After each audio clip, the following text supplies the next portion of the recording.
Hello and welcome to the Easy Allies podcast. I'll be your moderator, Brandon Jones. Joining me this week, panelists Michael Damiani. Yo, how's Brad it going? Ellis. Hi. It's going very well, Damiani. Thank you for asking. My ray tracing co-moderator, Mr. Daniel Bloodworth. Hello. Distinguished guests, we are here to talk about some of the biggest events in the world of video games. But before we do that, we must first answer for all of the mistakes that we made last week. Begin corrections music, please, Daniel Bloodworth. Boop. Nintendo had analog L&R buttons on the Wii Classic controller. Digital ones on the Classic Controller Pro. But wasn't like the actual controller that came with the console. It's an extra controller. We were talking about the GameCube controller. The Shadow of War mobile game was shut down on June 6th, 2019, unfortunately. I talked about the future version of Hulk. That is a future version of Hulk, but it has a name, Maestro, which I did not know. Oh. Didn't dig too deep onto the Wikipedia page, but that is a very specific character. It's not just a weird-looking Hulk. 4 big things, not 34 big things. 4 big things. It's all one word, all smushed together. I said 34 big things. It's 4 big things. I don't even know what that is. It's like a developer is one of the people that Embracer Group picked up. Oh. That's like Kingdom Hearts style. I was going to say, yeah. Okay. When we put the numbers 3 and 4 together, that's not 34. Get it straight. This is from Warcry Games on YouTube. Jones says 2020 is an odd year, when in fact, it's an even year. And corrections music, please. Ba-dum-ching. And update, Abby Light got their Twitter account back. Yay! Yeah. Oh, right, yeah. No idea why. It went away Yeah. while you came back, but, you know, all's well that ends well. Speaking of, I always try to open these podcasts as positively as I possibly can. Happy Gaming is going to help me with that this week with a possible silver lining in the world of video games. In an attempt to improve work-life balance and create a more flexible and diverse work environment, Square Enix is introducing an optional permanent work-from-home option. It's optional. Quote from them, rather than utilizing work from home solely as a means of preventing infections from the current pandemic, the company will establish it as a permanent and core program among the working styles it accommodates, Square Enix stated in an official release. In doing so, the company hopes to not only create a flexible and diverse working environment, but also further bolster productivity and help employees achieve the optimal work-life balance. There's got to be a negative side to that. I think that sounds a little too good to be true. It's like, yes, but how does that benefit Square Enix? There's got to be some way that they're like, we can bank on this. But I'm curious how that's going to affect just the whole industry. It can't just be Square. Yeah. It's going to think like, we'll Yeah, probably they're do not that. the first that I've heard. So All these employees are like, do I really need to come in the office? They all win. Speaking of winning, The World Ends With You sequel announced. Neo, The World Ends With You. The World Ends With You is a game, Brad, that you have talked about a lot. Mm-hmm. And it is a game that you reviewed, Bloodworth. Yeah. Originally came out on the DS. The World Ends With You Final Remix launched on the Switch in 2018. Some games I have not played, but still have a grasp of. I got nothing on this game, and because you two are experts, take it away. You know what? I'll start with you, Brad, just because you got the passion. You know, like, are you? I mean, and you played the Switch version recently too. Yeah, I didn't get to play a ton of it, but The World Ends With You was like a super interesting setting for the time, especially it was like Shibuya and Tokyo. It's like Nomura art. I think it's a lot of the Kingdom Hearts people. I know Nomura didn't direct it; he was a producer on it. But anyways, Jones, it was like a action RPG that utilized both screens on the DS. So the bottom screen would be like, I think it was the face buttons or the stylus, I think actually, Blood. Pretty sure it was the stylus. And the top was the D-pad, and you'd fight at the same time with both of these systems. It was like a really weird, interesting I think you controlled one character with the D-pad and the other with the stylus, yeah, right? exactly. The top and the bottom at the same time, and you like did different things at the same time. It was just like a really weird concept at the time, and almost an overwhelming thing, but actually once you start playing it kind of clicks. Just like a really gave it like it reminded me of Jet Set Radio kind of, just the style of it. Not cel shaded, but you know what I mean. But yeah, it's very it's got just that very urban flavor in terms of there's a lot in there with fashion, like a lot of your ability are tied to like pins, you know, like the kind of pins that you put on your backpack. The clothes. There's like your armor. Yeah, and the soundtrack is just phenomenal and very unlike most Japanese soundtracks or pretty much anything. Like it's a very unique score which I think they probably, they collaborated with a lot of Japanese artists and stuff on that. And you can hear they brought some of those guys back for the sequels. Like when they pop that in, it's like, that sounds like the old song, but it's not. Yeah, same vibe. It's just a feel-good moment, Jones, I think this is a game, like, me and a lot of people kind of gave up on ever seeing a sequel of. Yeah. Like, they appeared in Kingdom Hearts in one game. Really? It's the kind of game that doesn't really I didn't know that. feel like it necessarily should get a sequel, so that's why it was, it's a very encapsulated story. It has an ending, essentially. So it's curious, for one, like, do I need to go back and refresh myself, play this game again, and get caught up on all of this craziness? And then, two, how is it going to tie in? We've got all new characters. We're looking at 4 leads, it looks like. Obviously, it can't control the same way the original game controlled. Yeah, it's 3D now. It's totally combat, 3D, which I'm split on. It looks all right, but I feel like there's something about having those sprites that we're the sprites moving are great. more and more away from throughout the whole industry. The 2-screen thing was a really unique aspect of that game, so I am curious how they'll handle combat now. That's just one. And then the story, the thing is the story really worked and hit me well when the original came out. Now just seeing the story beats that they had in the trailer, I'm like, I feel like I've seen this a little bit. It's more familiar to me. Yeah. So I assume the setup will be kind of the same as the first game. Yeah. In this game, you're like, how did I get here? But like seeing sharks like pop out of the ground and Shibuya. Yeah, it's awesome. Yeah, it's gonna be a weird game. And then Jones, did you see the hilarious controversy that popped up that morning after the trailer dropped? And I'm glad that you mentioned it because I love hilarious controversy. So, and I've only heard of this like third, fourth hand, right? Like just people were talking about other people and just like this circle of rumor nonsense across the internet. But basically, supposedly there was this faction of Persona 5 fans that were like talking about the game ripping off Persona 5. Oh yeah. And it's like, was that real? I thought everyone was joking. Maybe they weren't. I don't know. And, like but then there was this wave of backlash. Like, hey, dummies, that like this game came out before Persona 5 and was set there. The original game was and was already set there, and it's a real place. Man, the internet's dumb.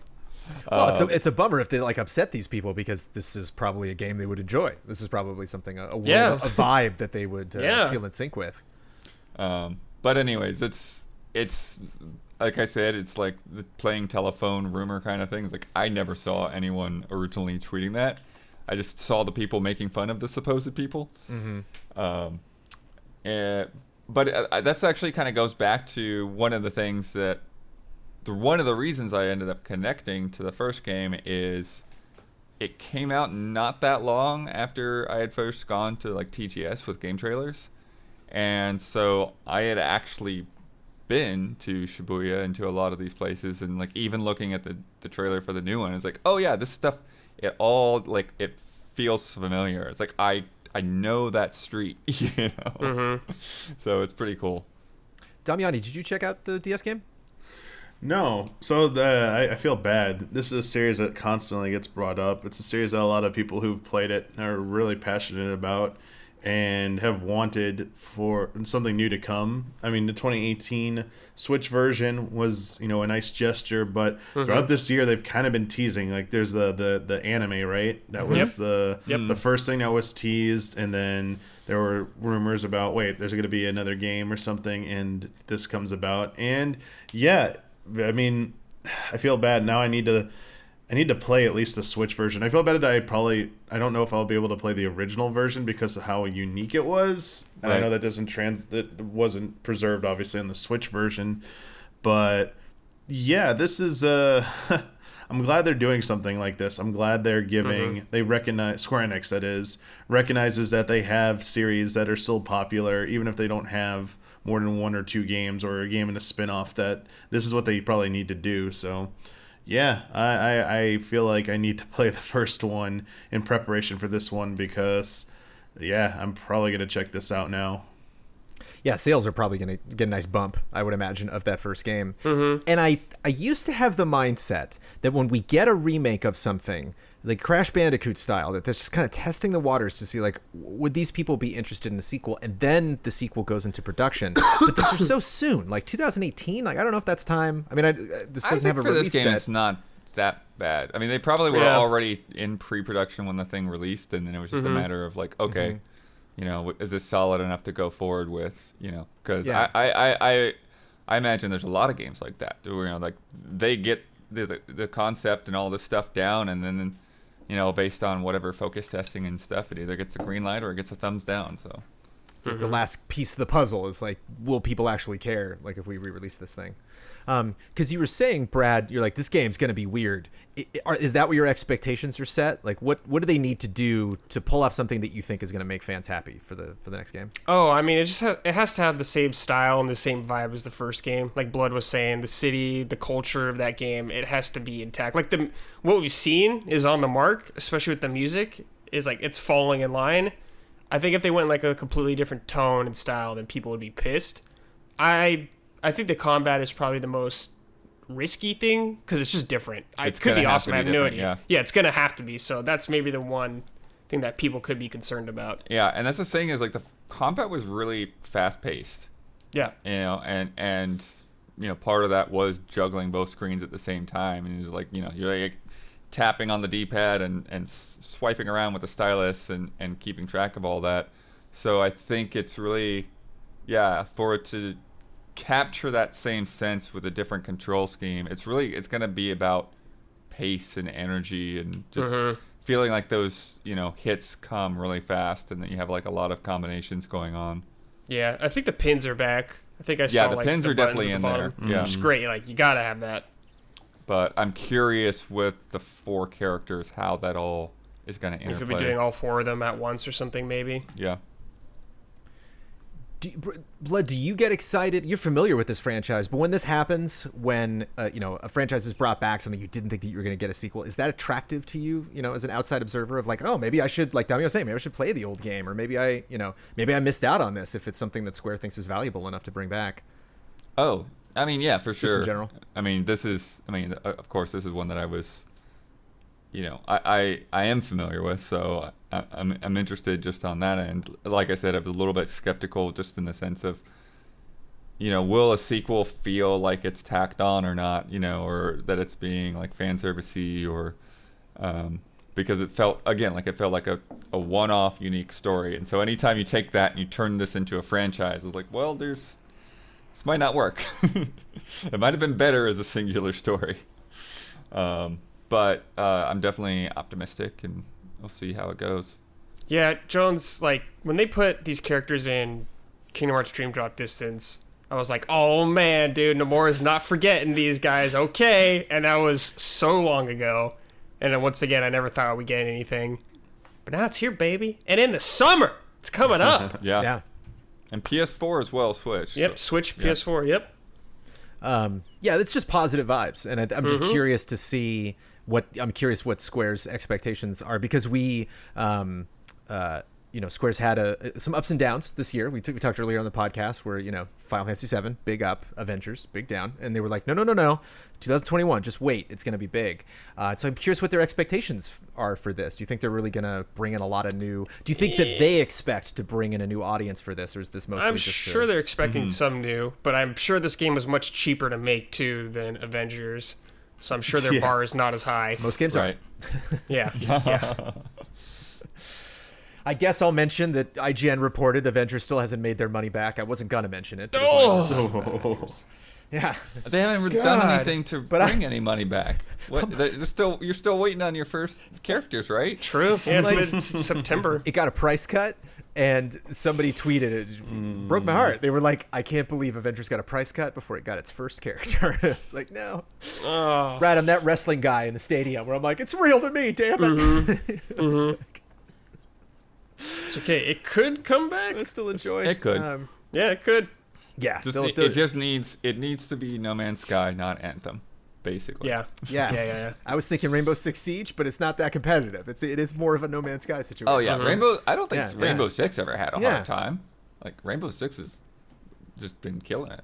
Though, I mean now, but I mean it's much more. You know, I think it's much more lucrative now. or has much I don't more know. staying I think power. they hit it out the gate. The and they just investment they kept made in it running, was but not a mistake. Sure. But I'm sure I'll get corrected on that next week. We are in the next gen. I call it the current gen. I only call it next gen via this podcast because it's clickbait. I just want people to go and put it on the thumbnail just so people will click on it and watch because everybody's talking about it.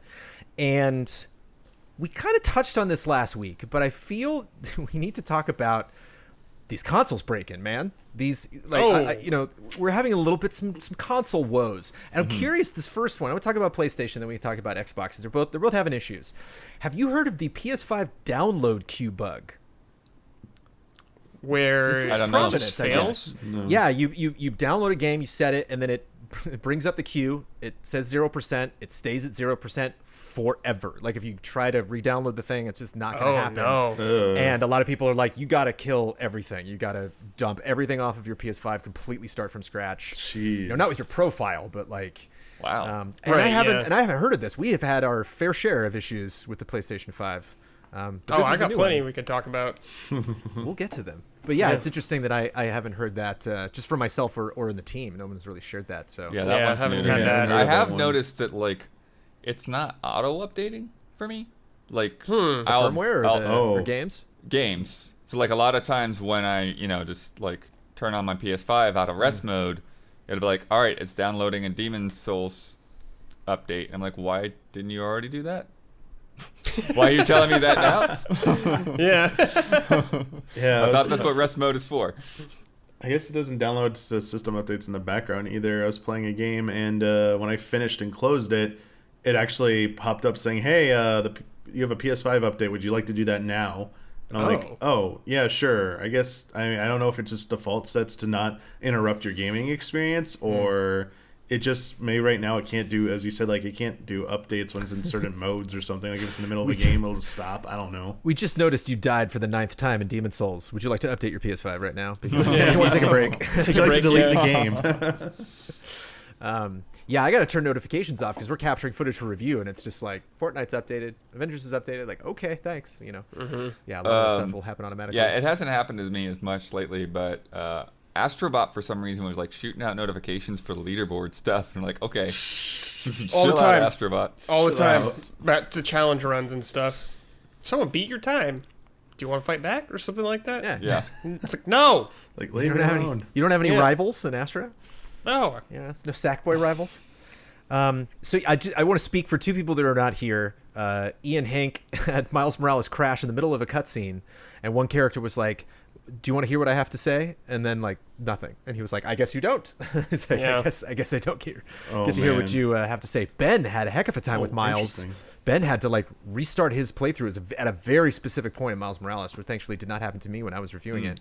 But it just every time he would restart the game or restart a save and get back to this point, it would crashed on me once, and it was after I beat the game. I was trying to do a specific challenge for a certain crime thing, because you have the conditions to meet as a trophy. So I needed to defeat X amount of people with a gravity device. So I toss it from the side of a building like 5 stories up at a giant group of enemies, and as soon as it hits, this game crashes, and I'm like, okay, guess the gravity was too much to handle for the system. Yeah. Damiani, the Miles crashes that I've had are all super tame. Like they're literally, I'm just walking down the street, or swinging, or like in a cutscene talking to somebody. It's like you don't get a sense of. I almost feel a kind of sense of pride when it's just like the huge explosion, big light lens flare, and it's like I can't take it anymore. Console dies. I've been lucky in mine so far. A game I am currently reviewing. I was going into a spot to an area, and it crashed during the loading screen. I was like, oh no, like where's my checkpoint? When I jump back in, it actually put me after the loading screen in the next spot. So I was like, "Oh, thank you so much." Lucked out there. Nice. Brad, what issues have you been having? Oh my God! Okay, that you haven't talked about on this podcast. Okay. So regale us. We got Kristen's PS5 recently. Okay, so I'm helping her set that up. That thing just resets the OS if there's not a game open. If we have a game open, it's usually okay, but if you don't have a game open, it just goes screen black, reset the OS, you're back at the home screen. No matter what you're doing. We just tried to hop in and play a game, and it resets immediately. So it's a race against the clock to get a game open before you can do anything. That's a customer service call. Like that, you can't keep going with that. That's nuts. It's bad. But it's like, why does it work with just a game open? I don't know what the deal is. I am such a fan of the path of least resistance. It's like I'll just leave a game open. I don't want to be on call with customer service. I'll deal with this. That's what I respect about you, Blood. You're definitely a customer service person. Well, most customer service for this around now is probably just going to be like, well, just wait for a patch. They'll patch that. Oh God! You need to talk to them first because they sometimes they're going to do that, or they'll walk you through steps to basically like. You might essentially have to wipe the PS5 and, Did that 3 times. Yeah. But there might be other things, instructions, because, like, stuff like in safe mode and all of that. Yep. I did everything I could online. I looked at everywhere. Right. But that's what I'm saying, though. It's like if you're just looking online, like, you're not going to get everything that they could tell you through customer service. So. Brad, I'm going to need an update before the next podcast whether or not you called customer service. I'm going to be checking in on you. I'm just saying there's been a lot of times in this company where we've had issues that like, oh, that could have just been fixed.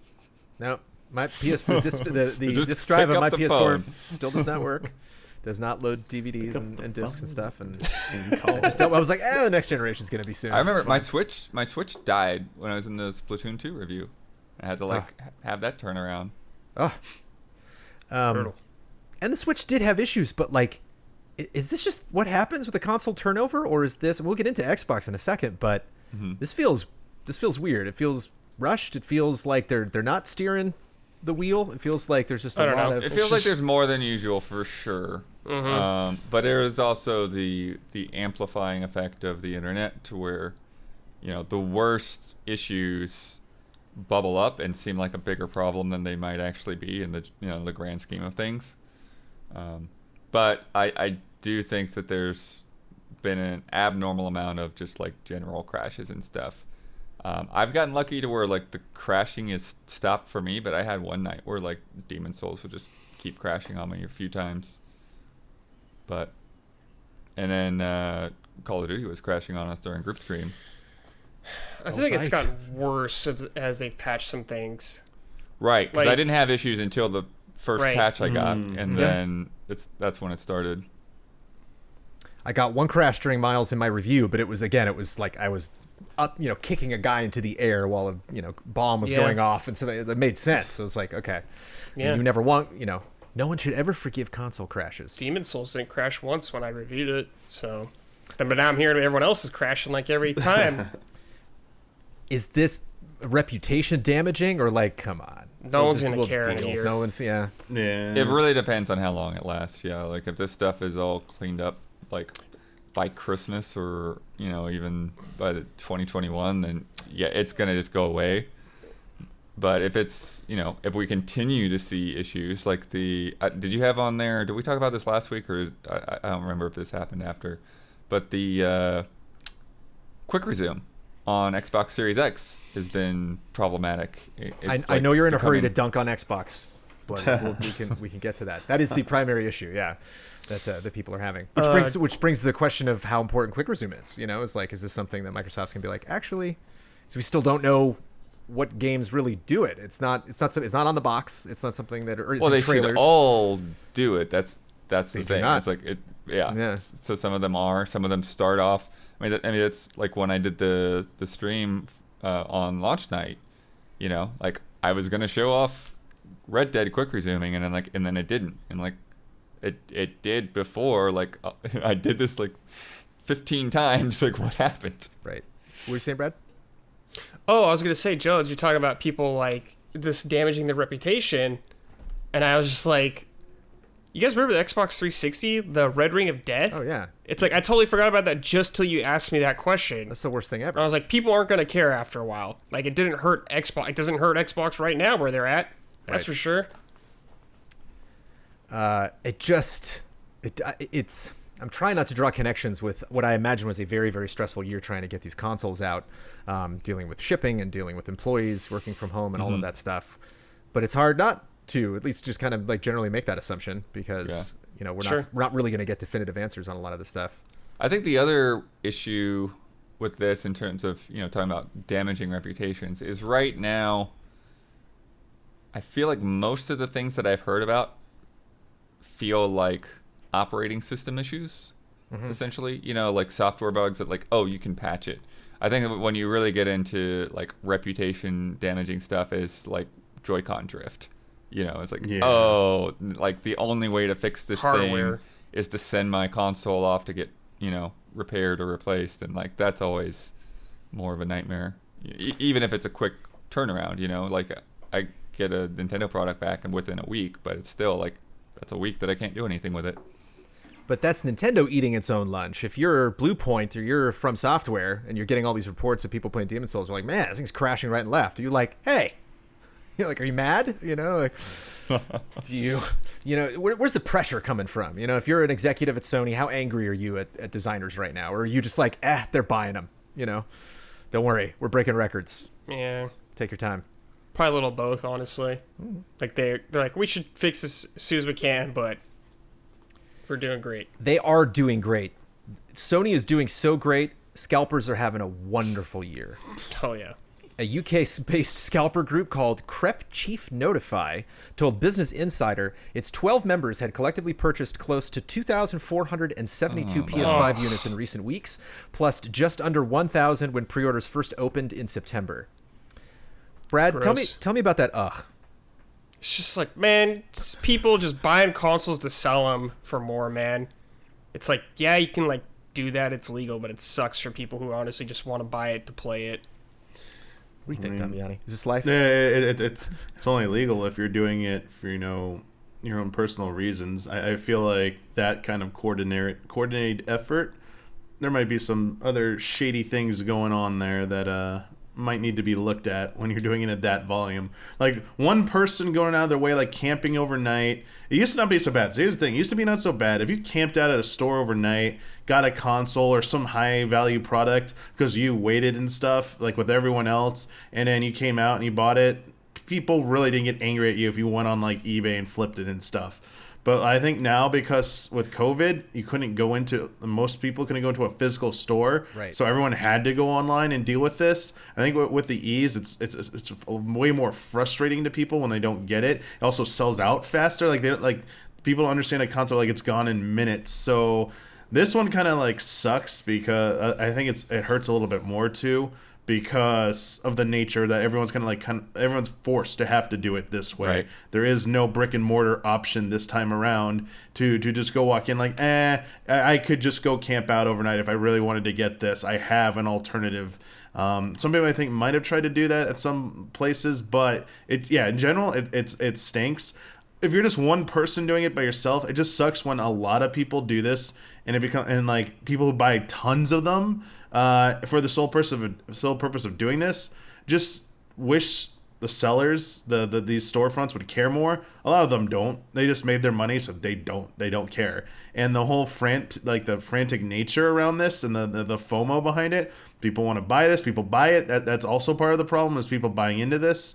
And the frenzy it caused, the companies love it because like, oh, we're sold out. Like everyone's like wants more of these. Like we're doing great. It's I don't know. I don't like this. It's not just consoles. It's been happening a lot of things this past year, and I hope something gets done about it when it comes to online. But yeah, it sucks. It sucks. Yeah, because essentially what it's done is, you know, like if you had this issue where, okay, the store ran out, then okay, well, you can try around town. You know, there's gonna be like 36 more stores that you can check out, and maybe there's some place that people that don't think of, like a Target, right? Like people be like, oh, everyone went to GameStop and Best Buy, nobody went over to this Target on the other side of town, or like Sears or something like that. And it's like some place that people don't expect to pick one up.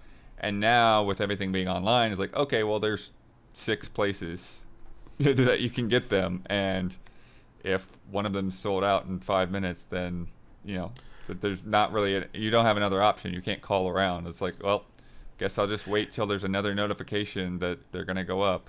Exactly. I think the thing that sucks the most about this is that you have to be on call at such weird hours, and like it's just unknown. There's so many unknowns involved with having to track down one of these things, where it would be solved by simply having just like a queue system, not for waiting in line to buy one on a site like Sony has been doing and some other sites have been doing for when they're actually available. It's just let people sign up and first come, first serve. Even if they sold out on launch day, let's say Sony sold through like whatever, there's 10,000 consoles all they had to sell, they sell out of them. Instead of cutting everyone off, just say like, hey, you're after the last one. You will be like at a later date. We'll notify you when it's your turn. That's the peace of mind that like you're gonna get one eventually. That you don't have to keep refreshing a site like every 3 days or something. That's the crappy part that I think people just want. That would be the number one thing to do away with.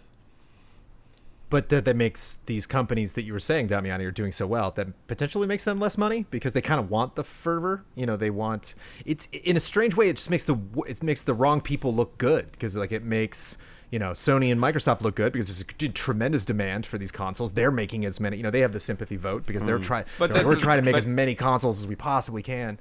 But Jones, that's the thing though. Like it doesn't actually make things any better for them because either way, they're still selling as many as they would have sold, right? If these people are going out and scalping, it's because people are buying what they're scalping, which means that there are people that are paying whatever this price is, and so they would have paid the normal price easily. So it doesn't really, it doesn't make them any more, you know, because all of this is still getting sold. It's just, you know, has this like barrier, this in-between person that's just making pure profit because, you know, they can sit around and wait for these things to happen. Yeah.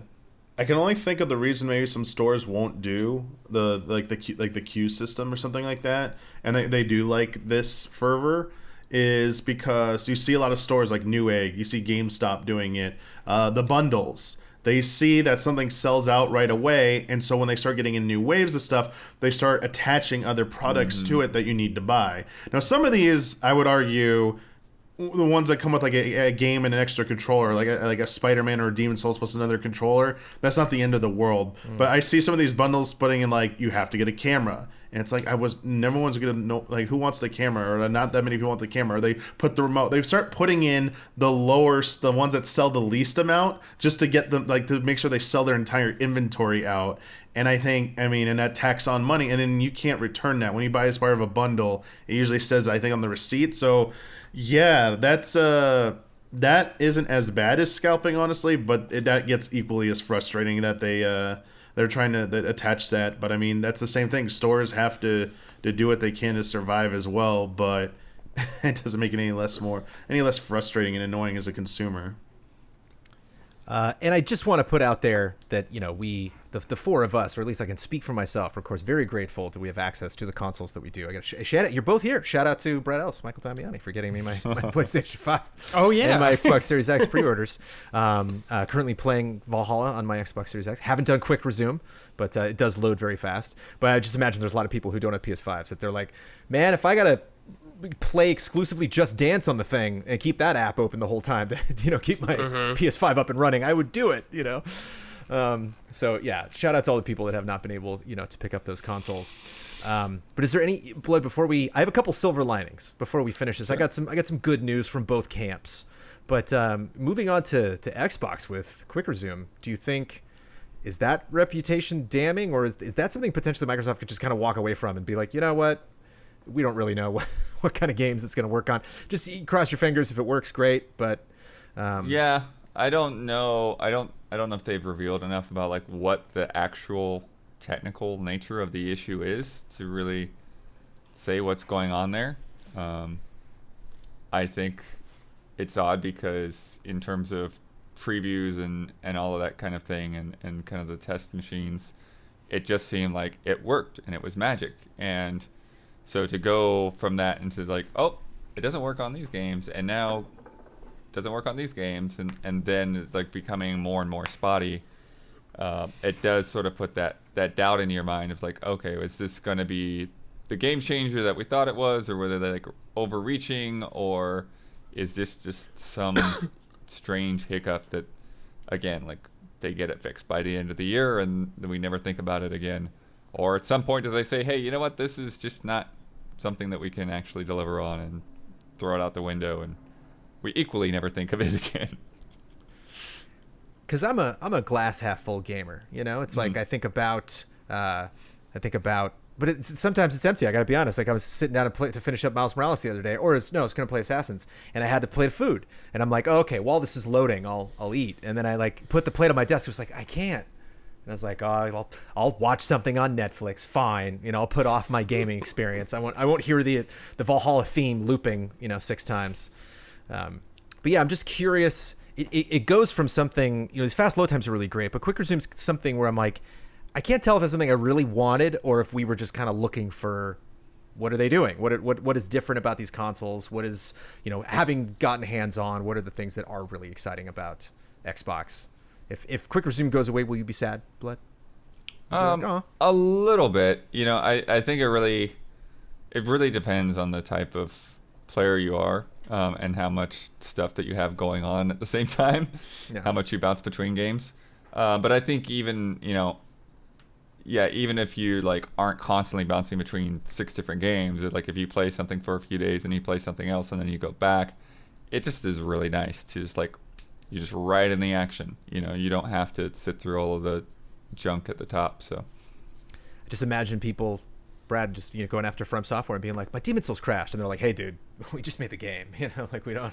Bluepoint's like, I don't know what to tell you, like, right, yeah. Same thing with like, people making stuff, for Xbox. They're like, Red Dead's like, Rockstar's like, hey, if you can't quick resume it, call Xbox. But things are looking up. Today, Sony tweeted. We want to thank gamers everywhere for making the PlayStation 5 launch our biggest console launch ever. It's so hot right now. The biggest console launch ever for these companies. Very hot. Demand for PS5 is unprecedented. So we wanted to confirm that more PS5 inventory will be coming to retailers before the end of the year. Please stay in touch with your local retailers. Thanks for that. Stay in touch. Here's the thing. In 2013, Andrew House said the PS4 had sold 2.1 million units in just over 2 weeks. Later, PlayStation echoed a quote from the DFC Intelligence, from DFC Intelligence, who confirmed the PS4 was the biggest launch in the history of game consoles. So, we're not taking bets on this, but they beat 2.1. How much do you think they beat it by? They didn't say. Right. But they told us the number before. Could be like 2.3. Yeah, that's what I was thinking. 2.3. 2.11. 2.3, 2.2. That's 0.2. Yeah. It's not a small amount of money.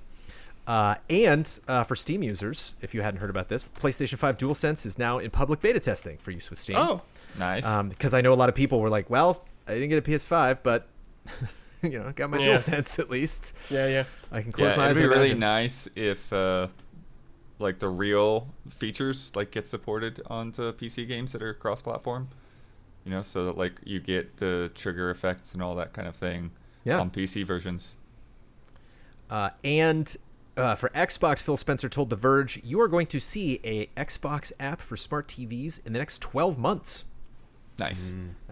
Which is so Phil. Phil is always just the curveballs from Phil. Like we just never, not something that I, would have told him that they needed to do. But Ian has echoed the sentiment a lot, where they're just clearly not, they're very focused and very proud of these 2 new consoles that they've released, but they're not putting all their eggs just in that one basket.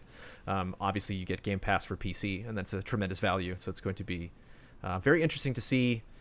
I don't know if that gives off Roku vibes. If anybody's buying a TV and they're like, "What's this Game Pass? I don't want this. What's this Xbox thing?"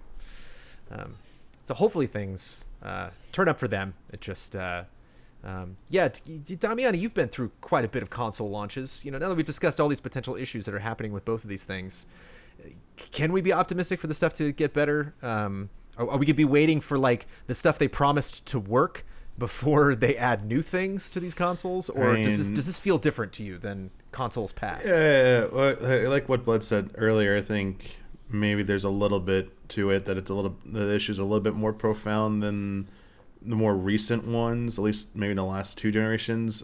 I will say though, I am still looking down at my clock about how long it's going to take for me to use my expanded memory on my PS5. I have that hard drive just sitting over there in the corner, just waiting. Like, my PS5's pretty full. I would like to use that other hard drive. I checked any updates today for that. Nope. It's like, so the features stuff.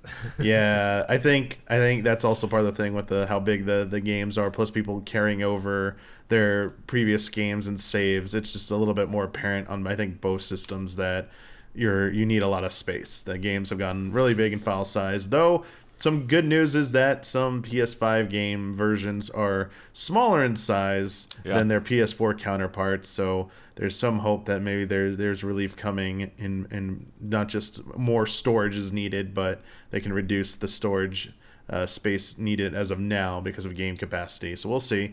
I don't know. As long as I don't have anything breaking, like the disk drives on the disk versions start like breaking down, and like that infamously happened before, and something like that, like disk readers become prominent, or an Ethernet port start breaking, or something just stops working and it's like Joy-Con drift. I think Joy-Con drift was the most recent high profile one, as you said. And if they get something on that level, sure, but until then, this is just launch jitters for the system. It's just the kinks they're gonna iron out, and as Blood said, I think by early next year, I think most of the troubles should be gone. It will become a question about features. What has been talked about that is not there yet, and how long is it going to take? Because this did also plague the Switch with people where are my save backups? Like Nintendo's way worse with that type of stuff, but anything you say is going to be held against you in terms of you promised this stuff, where is it?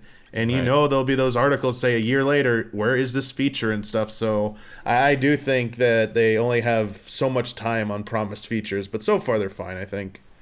Blood, for the podcast thumbnail, I like next-gen jitters.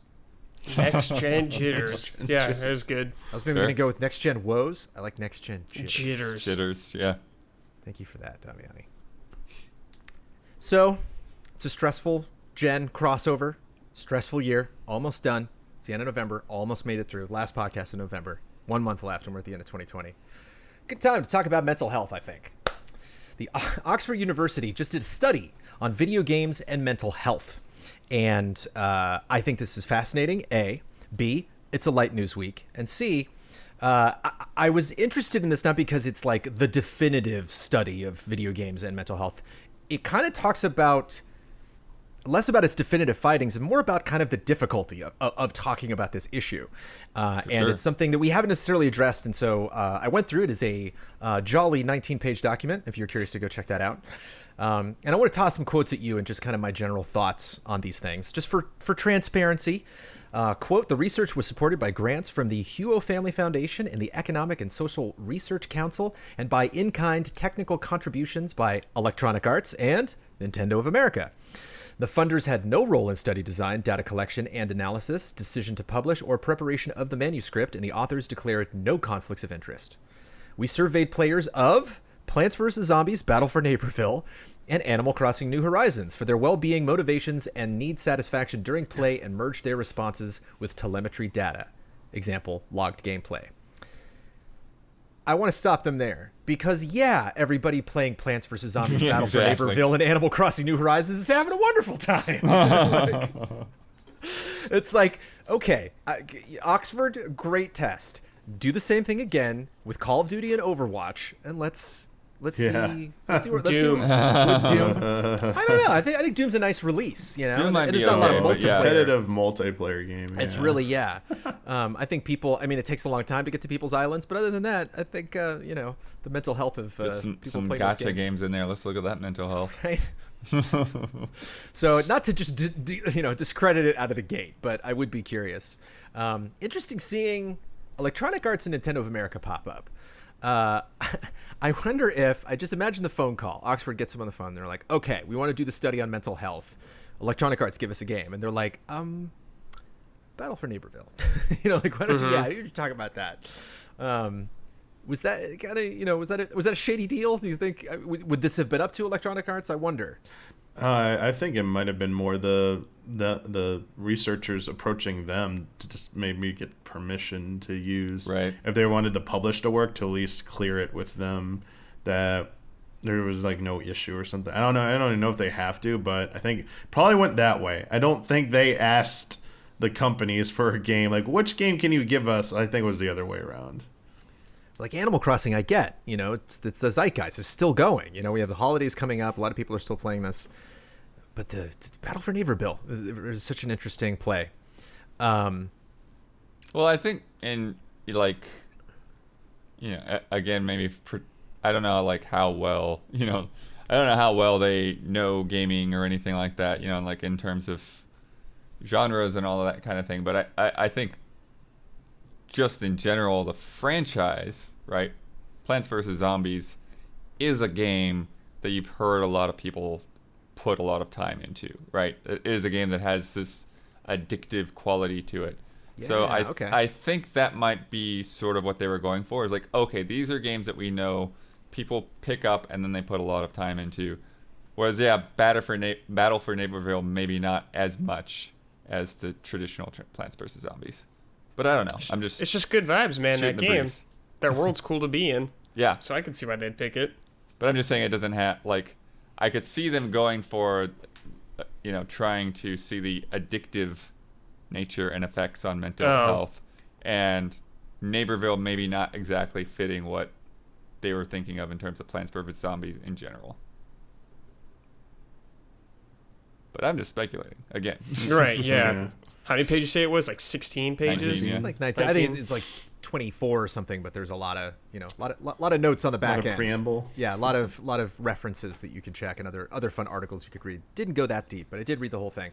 And one thing that they stressed that was so important was transparency. That they're like, we can't do our jobs unless we know how well these games are doing, unless we have access to these things, have access to the information in all of these companies, and not just gaming developers and publishers, but all of the esports and all these people that are managing people that are playing these games for a living or as a very dedicated hobby.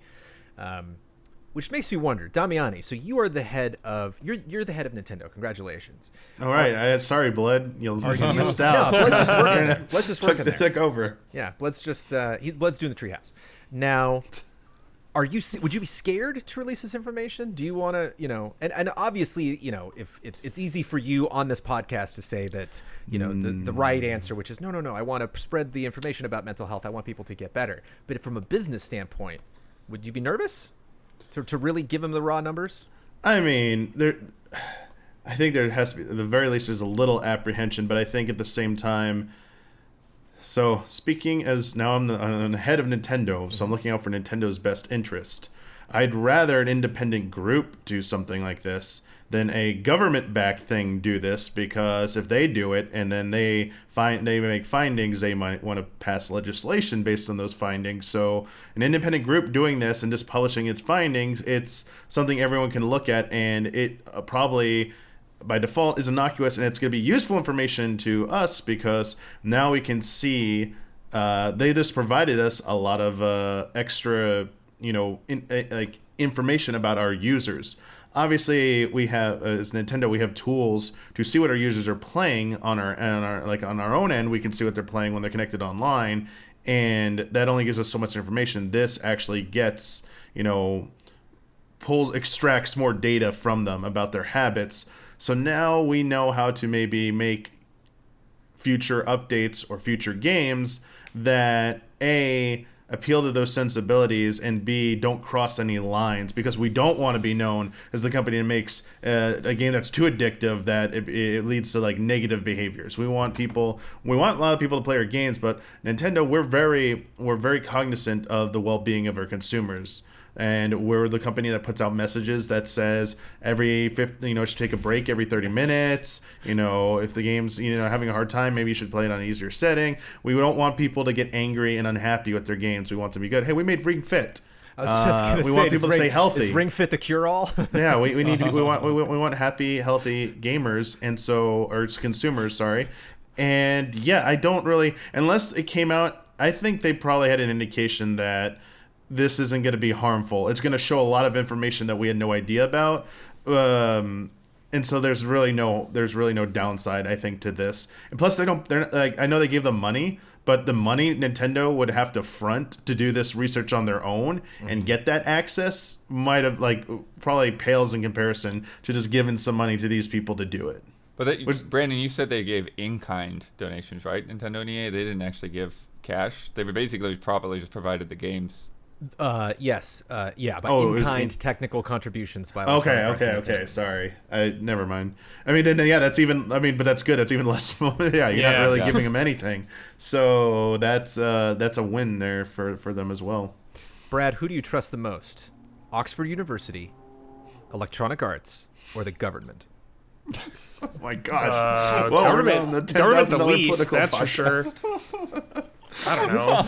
Welcome to... this is supposed to be $10,000 for that podcast. Yeah, I know, that's a $10,000 question, Brandon. How dare you? I'll say Oxford, I guess. How dare you? You mentioned policy, Damiani, and that's my next quote, man. Our results advance the field in two important ways. First, we show the collaborations with industry partners can be done to high academic standards in an ethical and transparent fashion, which I'm sure everyone agrees with. Second, we deliver much needed evidence to policymakers on the link between play and mental health. Daniel Bloodworth, do you think policymakers are listening? Do you think in 2020 this is not something? Too many of them? Probably not. Yeah, but yeah, that's one of the things that always kind of like I always feel a little bit distant from these and take them with a lot of grains of salt. Is because I feel like these kinds of studies pop up all the time, and and this one, I don't know, from what you presented so far, this one feels more reliable. It's like a study of other studies, which I really liked. They mentioned what the work that a lot of other people had done, and kind of talked in a general sense about how difficult making one of these studies is, the challenges that they face. Yeah. So yeah, but at the same time, it's like it's two games. It's not very broad at all. Right. It's and you, as you said, they probably talked a lot in there about like, well, how do you do the interplay between how much time somebody's playing a game and whether they're in, an abusive relationship or they're overworked or they're whatever, how in the world do you pull all these different factors out? Right.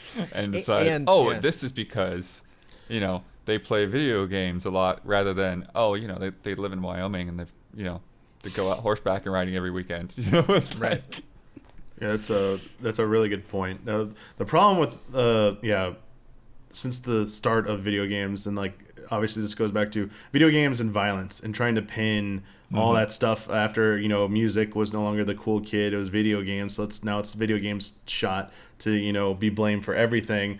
The number one thing that always seems to be the problem in these cases or these research studies is that they can't prove non-spuriousness, which means they can't prove that the correlation between they only prove I think there's three, correct me if I'm wrong, if anyone knows, and if the comments, there's three things you have to prove, I think, and it's like correlation, time order or something else, and then non-spuriousness, which is no other thing could possibly account for why this is happening in your research.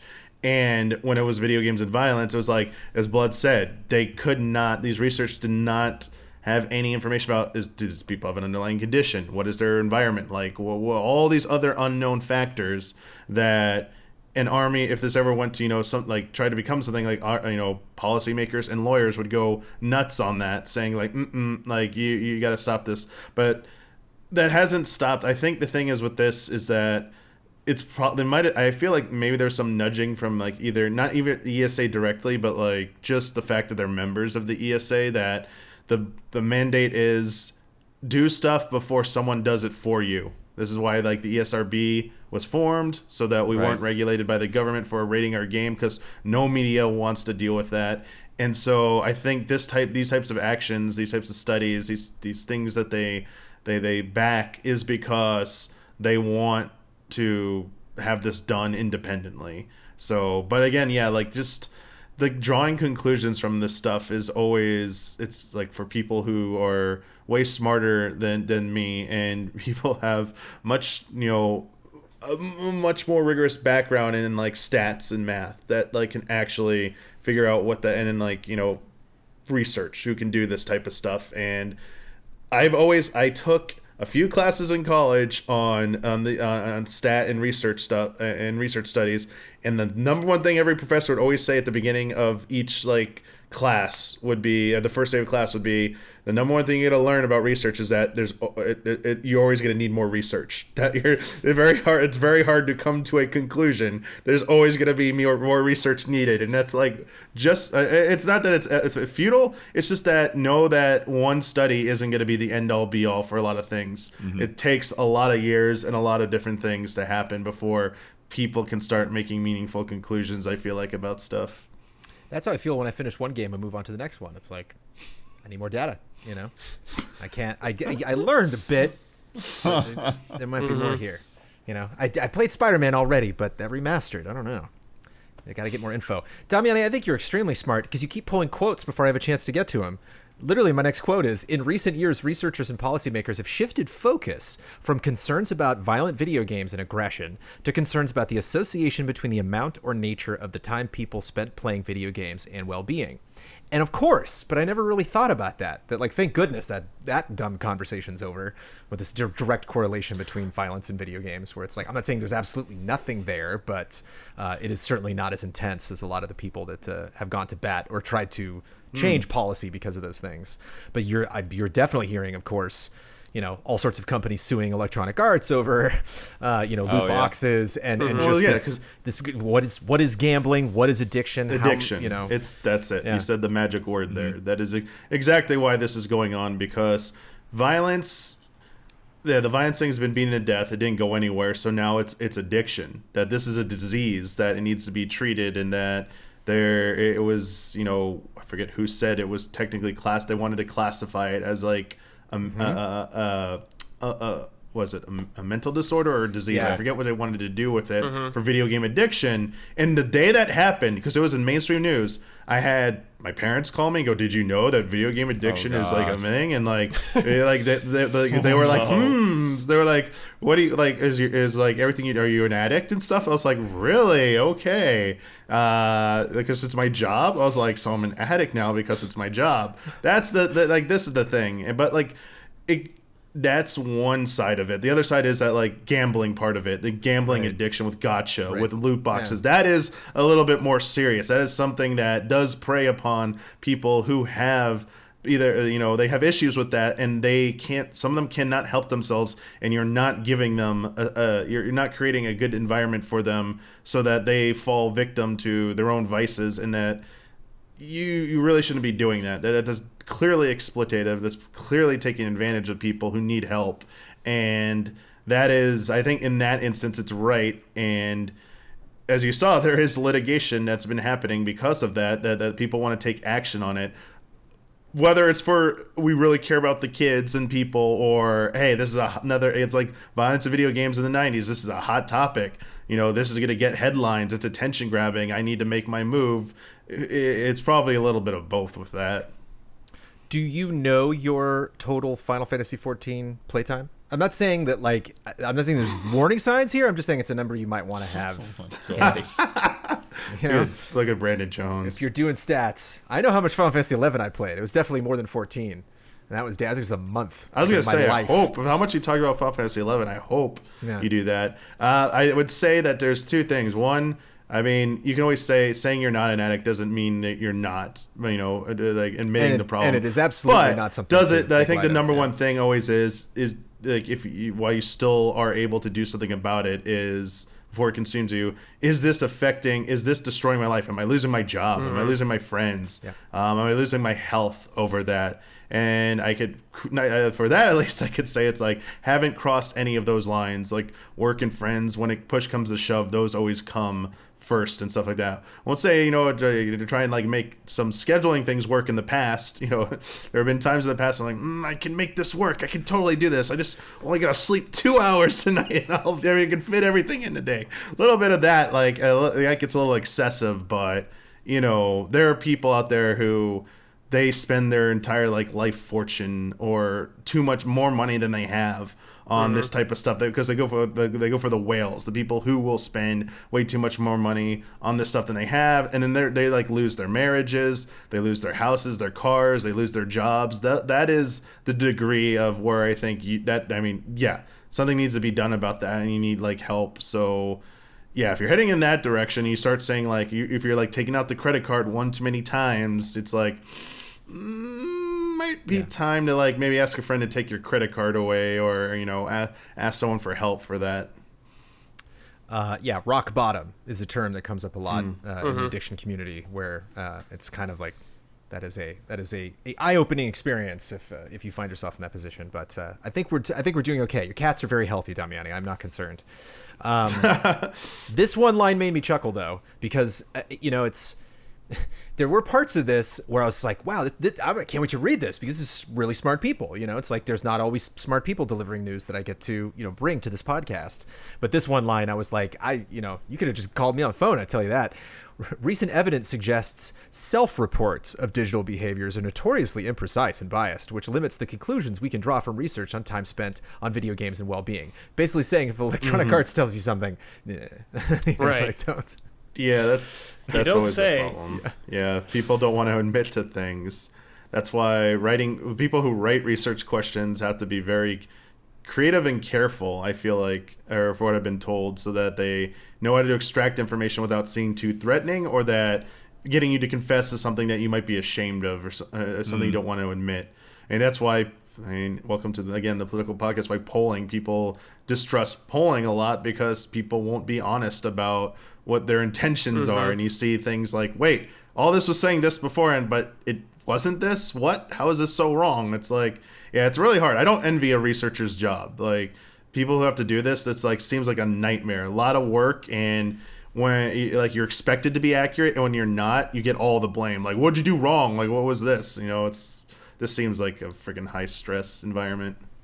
That's why, again, I think it's a fascinating read, is because it doesn't say, we've, like you're saying, there's more research to do, Damiani. We haven't come to a definitive conclusion, but they do have a conclusion.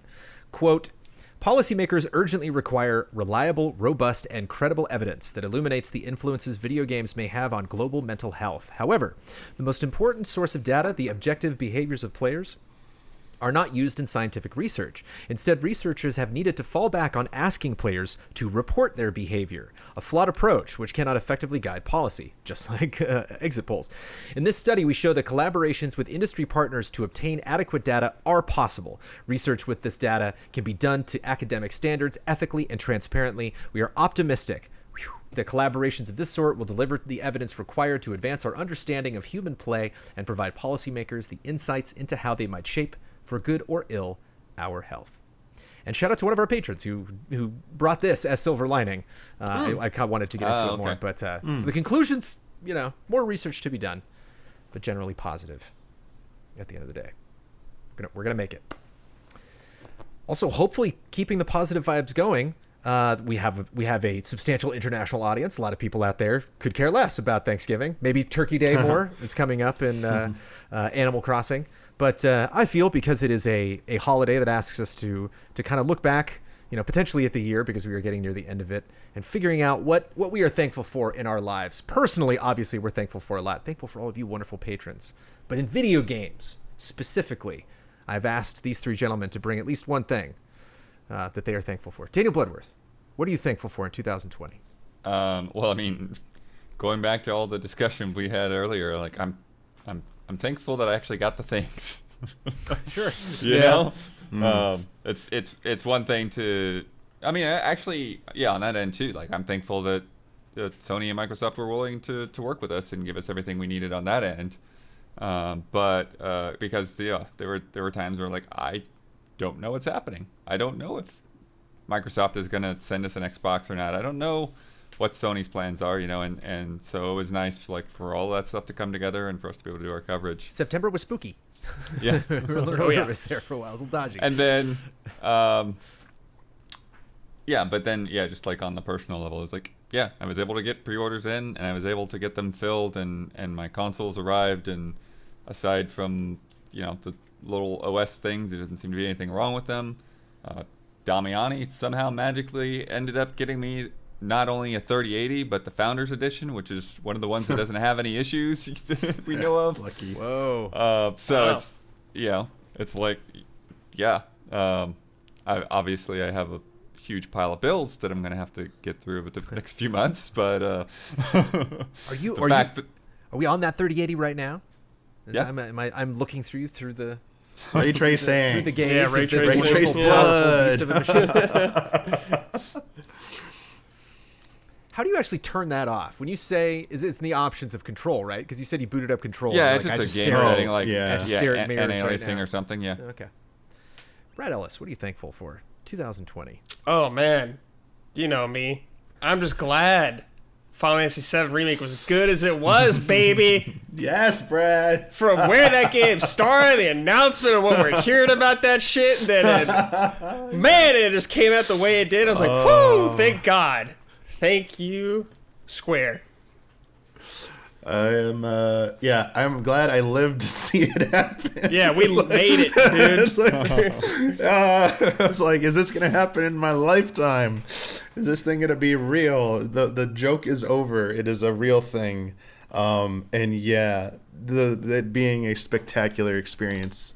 Love it or hate it. I mean, I loved it obviously, and it's like same exact feelings for that. So just extremely thankful for that. I got to like see those big gaming moments because they only come around like every so often, and like that's something I feel like you had to be. You can still enjoy and appreciate Final Fantasy VII Remake, but I feel like those who lived when it was out and grew up with it, that is a different perspective. So those don't come around very often. Yeah, living definitely a very those personal thing for you and me, for sure.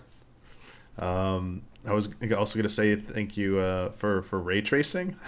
Oh yeah, dude. No, not really. Those reflections, baby. Ray reflections and lighting. That was definitely mine too. But I kind of figured Brad was going to pick it. So excellent. That was definitely it. And I'm glad next gen happened.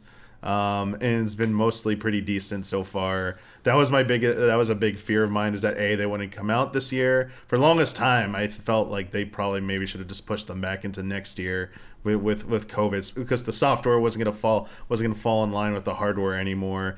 And then are these gonna be ready to go even with these delays? And yeah, it's nice to have it. I think. Yeah, I don't know. I've seen people talk about how it's a little bit more. No, we're gonna keep this jolly. So I was gonna say people are saying it was like they don't feel the launch has been as big as previous years. But I mean, hey, the more console launches we go through, I think it gets a little less. It's still a big deal, but it gets a little less special each time because you've gone through so many. Yeah, of them. it depends on what point you're. Yeah, and there's also that's the lack of physicality to it, right? It's like when all of your experiences. I'm refreshing a web page and then the thing shows up at my door. It's not as fun as going to a midnight launch party, Yeah, talking with a bunch of people. I think also like the leap, like each generation we're getting it's like a smaller and smaller visual fidelity. We're talking about load times. Yeah. I mean, that's going to be a real thing. Like going back and playing older systems now. When I was playing Hyrule Warriors, I was getting so angry at load times. It's like Dude, I was thinking about that today too. 1 week and I can't even go back to load times. I got confused. I thought something was wrong because I'm editing the Valhalla review, and Huber played that on Xbox One, One X, and Series X. And the first loading screen it went to, I was like, wait a minute, and I was like, oh, some super long. Ivor's just standing there. Ivor's standing there in the, in the mist, as you do while you're waiting for it to load. You can run around. Brad, are you nervous about awards for Final Fantasy VII? Just curious. Do you have a nervous about it? Yeah. Are you hoping? Are you sad that the next Final Fantasy's too far off? Look, Jones. What's important to me is what the most important thing to me is if I enjoyed it, and I did. Like if people enjoyed, that's awesome. But it pleased me, and I was happy about it. I'd be so bummed if I didn't like it, Jones. So not like it's cool to see it get nominated. Yeah, that's awesome, but no, it doesn't really bother me. Michael Damiani and Brad Ellis, if it's getting a PS5 enhanced version, are you replaying it? Of course. Well, yeah. Why would you even ask us that? Running to that door, baby. As soon as they tell me the door's fixed, I'm gonna go there. The door isn't fixed. They can't. I got a curveball. Yeah. In 2020, I am thankful for Pokemon. Oh, do tell. Pokemon brought me a lot of joy this year. Pokemon's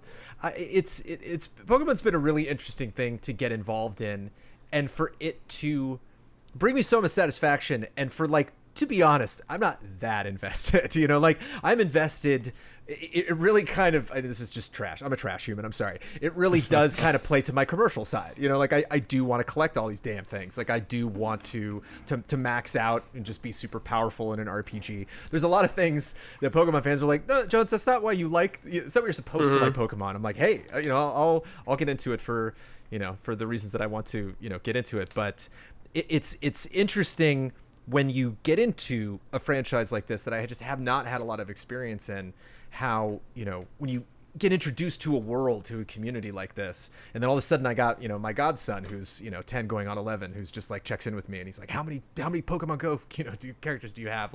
How many, you got Sword, right? Okay, you have to. I feel bad. I carry guilt because I have not gone back to these zones to find these Pokemon that you specifically asked me for. And every time I see him, I'm like, Max, I'm sorry. I'm sorry I haven't done it. Oh, man. And just had a absolutely wonderful stream doing Silver with Bossman this year, and that was just. Was that this year? Yeah, we finished it up. It ended. Oh my god! It ended in 2020. It ended. Felt like that was 3 years ago. I thought it was going to end in 2019, but haha, Chat was hiding a sneaky secret the entire time. But when I just think about, obviously, Dreams was a big thing. It's been really fun getting into that community, but that speaks more just naturally to things that I am interested in. But it's been really interesting, feeling like I belong in this, in this community with this franchise, but also there's just so many different arms to it that I still feel connected to, and I don't know, it's just been jolly all around. Jolly vibes, that Pokemon franchise. Also, backwards compatibility. Shout out to all of, because I think it's jolly because it's there's all of these games that are going to get this wonderful second life. Just there's so many wonderful things that I think it's going to be really fun when you have these announcements, when it's not necessarily the most earth-shattering thing that something is available now, for free if you have PlayStation Plus, or that is coming to Game Pass, or that we find out now works. Blanks the Time Sweeper, finally. But it's just fun to see people talking about this stuff. It's I think backwards compatibility, especially also for a while before next gen, we were so nervous about it, and we were so potentially negative. It was just I wish it would work, and such a bummer that the PS3 had such a different architecture, that it's just this block, in between the PS4 and all the previous generations. So I think we're in a pretty jolly place with that now. So that makes me happy at the end of the year. Good stuff. Smiles all around. Also this week, sorry, here's very depressing news. Smash Tournament The Big House canceled by Nintendo over Slippy, an unapproved rollback netcode. This poor tournament. Was this a friend code? Are you going to talk about? No, though it might come up because I feel like people just want to talk about it. I think slight correction though on the headline. Nintendo didn't cancel the tournament. Right. They decided to cancel the tournament after they were given a cease and desist by Nintendo for using that stuff. Yeah. And it was such a bummer because they Big House normally does their tournament specifically with Melee. It's the thing that brings Melee online. And they were like, oh, well, we can't do it in person. We'll do it digitally. But in order to do it digitally, we need this netcode. And Nintendo's like, Yeah, it's one of those things where it's you see both sides of the situation, and it's just I don't know what to tell you. Nintendo's never gonna, never ever gonna let you do that kind of thing. It's like those Metroid fan games. You're like, cool game, dude, but it's they're not gonna re-release Melee. They're not gonna re-release it with rollback netcode. That's not happening. It's somewhat of a divide between console and PC space, but they're not gonna let you mess with their stuff like that, misrepresent it. Yeah.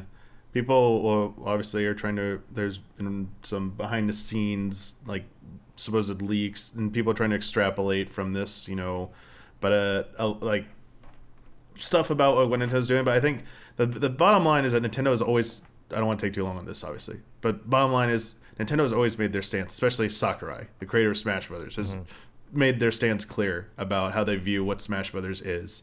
It is not a game. It is not a game that is meant to be classified as esports. It is a game for everyone. It is one of the most popular gaming series out there. It blows away any other quote unquote fighting game in sales by huge margin. By the universe. Yeah, it's ridiculous how much more it sells than it. They are not going to jeopardize that by having a community reclassify the game and they don't want it to be normalized. They don't want it to become the normal way to experience Smash Brothers is to be a competitive game. And if you're not playing at a competitive level and comparing about competitive balance and all this tournament stuff, you aren't really part of Smash, and they don't want that. And they will, as long as Sakurai is there, it will probably never be like that. So I don't even read it that way. Like, to me, this is hard stance piracy. Nintendo. Oh, no. I wasn't saying about this. I'm saying people are trying to but trends in the past. There have been reports about Nintendo trying to, or people trying to work with Nintendo to organize Smash tournaments for up to years ago, dating back to MLG days. And why Nintendo just never bites on any of this and ghosts a lot of people and says no. And it's it's because of their stance. They really don't want to do this. Also, personally, you probably should stop. I think you should stop blaming Nintendo of America for a lot of this stuff. They can't simply override Japan and Sakurai's direction.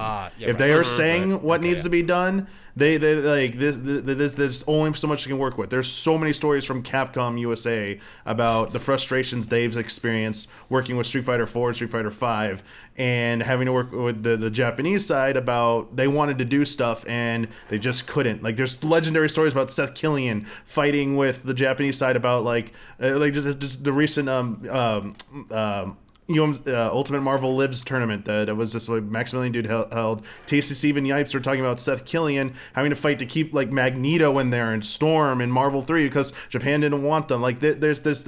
There's always going to be a little bit of a give and take and arguments, but at the end of the day, because Japan is the parent company, what they say goes. Mm-hmm. If Doug Bowser were to get out there to go, we officially are going to make Smash Brothers a professional tournament. We're going to sign with Twitch. We're going to sign with these esports leagues. But Nintendo said no. He'd be fired the next. He'd be out of there. It doesn't matter who you are at Nintendo, how high ranking. You can't go against what they say, man. Yeah. Well, but that same kind of thing goes back to the piracy type issues, right?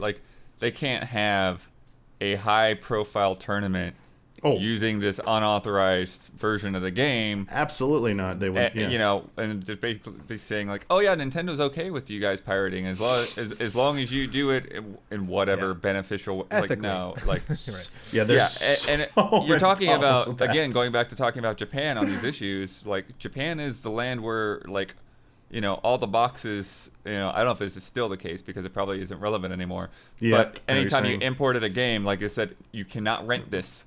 This has to be, this can only be used in Japan, and you cannot rent this game. Exactly.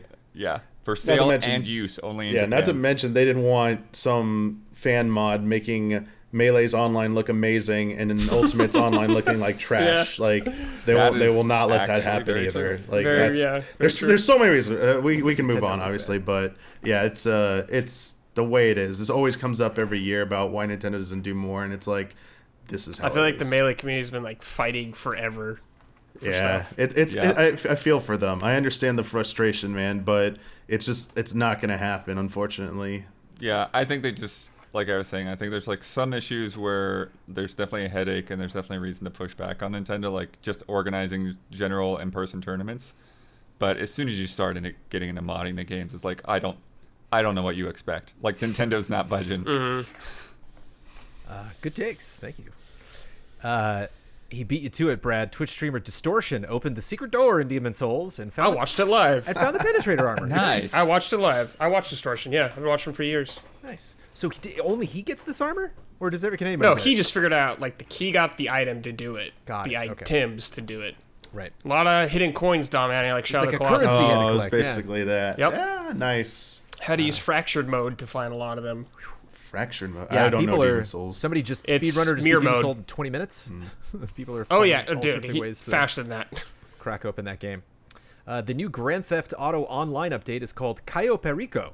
It is its own heist. It is on its own island. First time land has been added to the game. You can play it solo, which is a big deal. That is cool. Previously, heists were extremely expensive, and you had to get a bunch of people in on it, which is why I've never finished all of them. I've done a couple heist missions, but never done one. And it comes with a submarine. That's fun. Nice. Not just a little one-person submersible. Like Hunt for Red October. Your That entire is crew is inside the sub. Oh man. I don't know if you'd actually steer it around or if it's just like a thing you load into and then like, oh yeah, we're in the sub, but it's pretty cool. Mike Laidlaw, the creative director of the Dragon Age series, created indie studio Yellow Brick Games. No news on, I believe, they had 3 other guys that came on that team with him, but primarily he was the big name attached there. Korean baseball team, the NC Dinos, NC meaning NC Soft, which is their company that owns that, celebrated their championship series with a sword from Lineage. Dude, That's hilarious. Big bejeweled Lineage sword. That's so funny. Which is so badass. Fortnite's getting a $12 subscription service called Fortnite Crew, which I can't believe it hasn't had. How did it take this long for Fortnite to do that? Such a Fortnite thing to do. Sweden soccer pro Zlatan Ibrahimovic found out that he's in FIFA and was like, hey, what? How does it work? And like other soccer players were like, yeah. Should we get paid? And it's like, no, that's not how it works. It's like they, Pro Evolution Soccer and FIFA pays FIF Pro, I believe is the name of the company, and then they get the license for all the sports teams, and then they can do whatever they want. Like you call your agents, guys. You work, yeah. It's not just I'm not gonna pretend to know anything about that whole. It's so wholesome. They get so angry on Twitter. hey, what am I doing in here? Wait a minute. Like, you are the only sports person to ever figure that out. Yeah. Welcome to video games. The Hugo Awards Sci-Fi Literary Awards ceremony is adding Best Video Game just this year.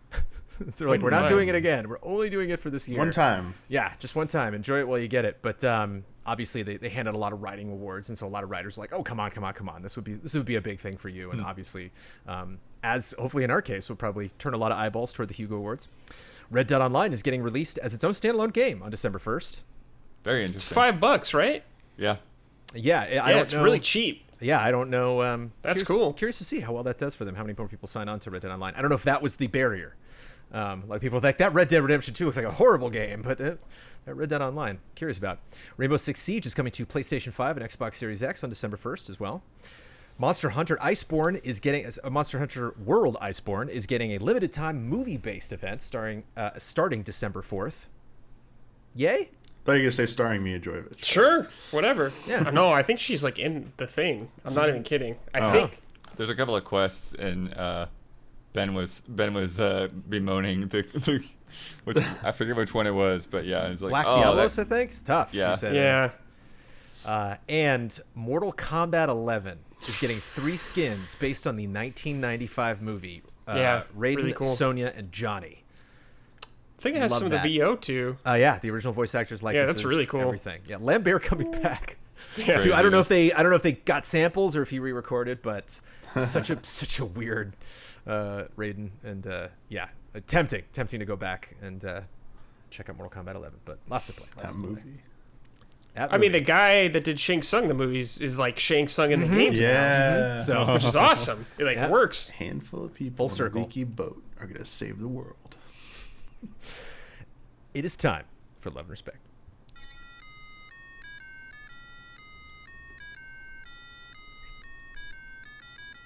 Love and respect. From North Star Ken on Patreon. Happy Thanksgiving, allies! Since myself and many others are unable to find the next-gen consoles, I currently have been finding it difficult to follow many of my favorite game journalists and streamers, because I do not want to be spoiled. Panel, how do you personally deal with FOMO, and what advice can you offer? Love and respect, North Star Ken. Fear of missing out. How do you deal? FOMO. When Brad told me, when he messaged me, and he was like, hey, I beat Miles Morales if you need help with the review, and I was like, thanks, Brad. I was being nice. You were being very, very nice. But I got a little bit. I got a little thing. Well, I knew you were going to play A it. little sting of FOMO. Yeah, I can't complain. How do you deal? I would just stay off like the internet. I wouldn't even look at any of that stuff. I'd play the games, man, that I got. Yeah. I've got so many games to try to play. Yeah. But yeah, I mean, Just know it would you'll get definitely it be eventually. it would definitely be hard if I hadn't been able to get any of them. So definitely see where they're coming from. Yeah, absolutely. I actually, yeah, that's that nightmare of It trying sucks. to get these things. If you didn't luck out in the first wave, you're trying it over and over again. That's just demoralizing. I can definitely understand the people that are just gonna wait until they're more readily available. Yep. Yeah, I don't know. Does seem like more recently though there have been getting a little bit more inventory in the last few days, so maybe now. I don't know. Yeah, try and I don't know. Nobody's try to got stay- answers. Stay positive. Like, Yeah, know you'll eventually get it. Jones, Yeah. there is no easy answer you could say. Well, I to think the something problem like this. is like a lot of the advice I do is we're in the middle of freaking COVID and shit. It's like I can't. Yeah, you Time can't to start an can't do MMO. that. Yeah, There you go. There you go. You'll be Well, busy for a Shadowlands, while. yeah. start a research group. Do some research. Yeah, do some research. Do some yeah, research. Damiani. Do your own study. Get money, and then they might send you a PlayStation 5. Say you need to do research on Yeah, PS5. There you go. Wow, Shadowlands, Brad. Kind of tempting. No weird Yeah, near it's- tempting enough. It's but been fun. seeing- I've played some. I'm seeing people post some screenshots and stuff. I've been having a good time. Ooh, MMOs, am I right? I was trying to think, Damiani. I was like, oh, it's so nice you got me the Xbox Series X. And then I remembered, I did get you that blue carbuncle one time at Comic-Con. So, Hey, Blue- return and the a favor. yellow carbuncle. and the yellow carbuncle, yeah. Waited in line for that one. Oh. Admittedly, it was not a long line.